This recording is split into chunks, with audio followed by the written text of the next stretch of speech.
Bonjour à toutes et à tous et bienvenue pour la correction de cette question de logique où on doit remplir un tableau avec un certain nombre de critères. On va commencer par la lettre A. Le rang alphabétique de A, bien entendu, c'est 1.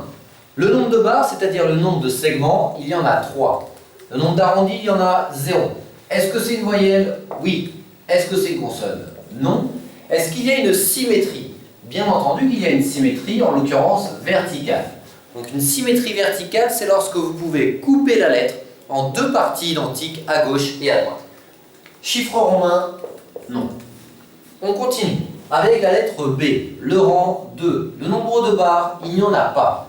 Faites attention, lorsqu'une lettre a à la fois visuellement des barres et des arrondis, on compte uniquement les arrondis. Donc les arrondis, ce sont des demi-cercles. En l'occurrence, il y en a deux. Vous voyez, 1, 2. Et ensuite la barre. Mais la barre n'est pas comptabilisée. Soit une lettre a que des barres, soit une lettre a que des arrondis. Il ne peut pas y avoir les deux. Et si jamais vous voyez les deux, dans ce cas-là, on compte que les arrondis. Est-ce que c'est une voyelle?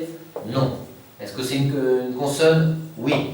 Est-ce qu'il y a une symétrie? En l'occurrence, oui, il y a une symétrie horizontale. Ça signifie que l'on peut couper la lettre en deux parties identiques, en haut et en bas. Chiffre romain? Non. Passons à la lettre Y. Le rang de la lettre Y, 25. Le nombre de barres, 3. Donc faites attention, c'est bien 1, 2, 3. Arrondi, 0. Voyelle, oui. C'est A, E, I, O, U, Y. Consonne, non. Symétrie, oui, il y a une symétrie verticale. Je peux couper ma lettre en son milieu, verticalement, en deux parties identiques. Chiffre romain, non. On passe à la suivante. F, rang alphabétique 6, nombre de barres 3, arrondi 0, voyelle non, consonne oui, symétrie non, il n'y en a aucune, que ce soit la verticale ou la horizontale, il n'y en a pas. Chiffre romain, ce n'est pas un chiffre romain. Avec R, rang alphabétique 18, nombre de barres 0, dès qu'il y a un arrondi, on comptabilise et il n'y a que des arrondis. Dans ce cas-là, il y en a un. Voyelle non, consonne oui, symétrie, il n'y en a aucune, chiffre romain, ce n'est pas un chiffre romain.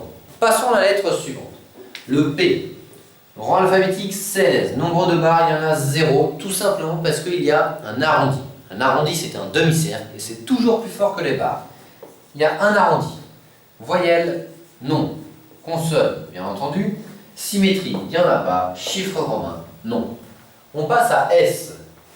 Rang 19, nombre de barres, 0, nombre d'arrondis, regardez, il y en a 2. Pourquoi? Un demi-cercle et un autre demi-cercle. Donc vous voyez, il y a bien un premier crochet et un deuxième crochet. Voyelle, non. Consonne, oui. Symétrie, non. Chiffre romain, non. On passe à la dernière lettre, en l'occurrence la lettre M. Rang alphabétique 13, comme Marseille. Nombre de barres, il y en a 4. Nombre d'arrondis, il y en a 0. Voyelle, non. Consonne, oui. Est-ce qu'il y a une symétrie? Oui, il y a une symétrie verticale. Vous pouvez couper la lettre en deux parties identiques. Chiffre romain, oui. Il s'agit de 1000. Donc les chiffres romains, il faut les connaître par cœur, à savoir I1, V5, X10, L50, C 100, D pour 500 et enfin M pour 1000. Donc voilà la correction de cette question de logique. N'hésitez pas du coup à regarder nos autres vidéos. À très bientôt et bon courage.